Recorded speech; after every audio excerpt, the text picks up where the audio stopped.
Let's check in the House race in Texas that we were most interested in last night. Why the Cuellar Cisneros race is far from over.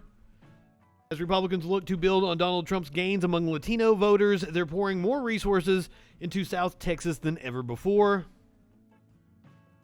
Cuellar has declared victory. It is still too close to call.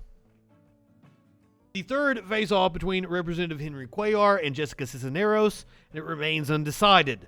The veteran Texas Democratic incumbent declared victory over his progressive challenger, but his lead is less than 200 votes, and there are still plenty of outstanding votes to be counted. But no matter which of the two emerge as the winner in the South Texas-based district, one thing seems certain: the race is far from over.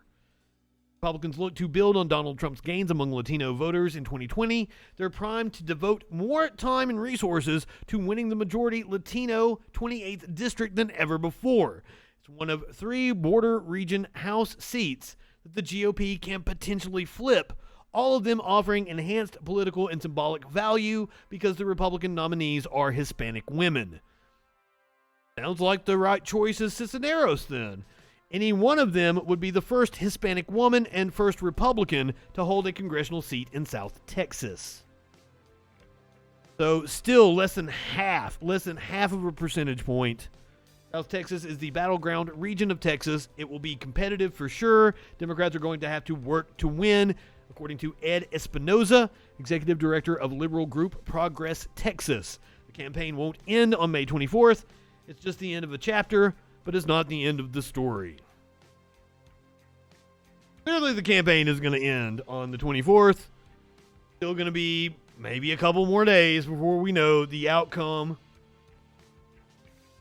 We do have a winner in last week. It's now been a week and a day since the Pennsylvania primary election. And Dr. Oz is the winner. However, there is a caveat. Oz and McCormick race heads into a recount in the Pennsylvania Senate primary. Just so you guys know how Sparkles feels about this. FREAKIN. Stop! God damn it. Fucking Windows Media Player always fucking with me.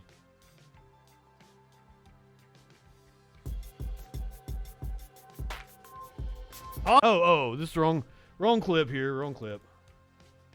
FREAKIN. Stop trying to transition to other shit. I'm trying to do the Oz thing. Everyone hates him, and I hope a house lands on him and his sister gives away his shoes. But we're smoking and it's on the list. And it just seems like the thing to do while we're smoking. I don't like looking at the Green Goblin. Make it stop. Spidey, help me. Help me, Peter Parker. Help me. That's the kind of political analysis you can get on the Friday Night Freak Show.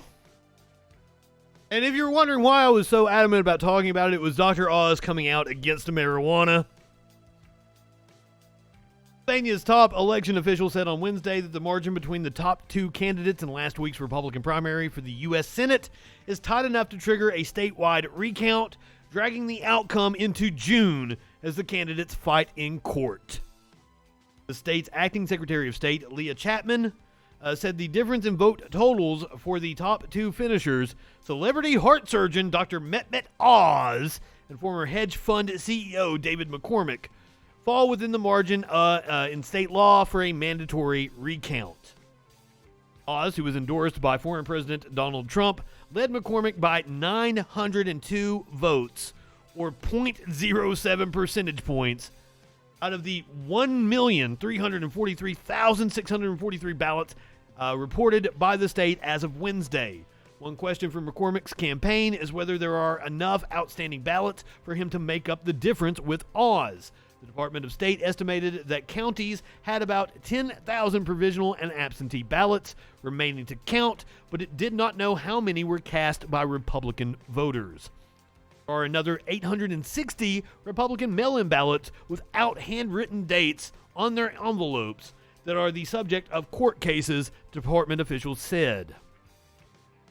Recount, most of the ballots are simply rescanned electronically. Election workers check ballots by hand. If a scanner recorded no vote or dismissed it as a double vote, they may find more voters there, election lawyers say.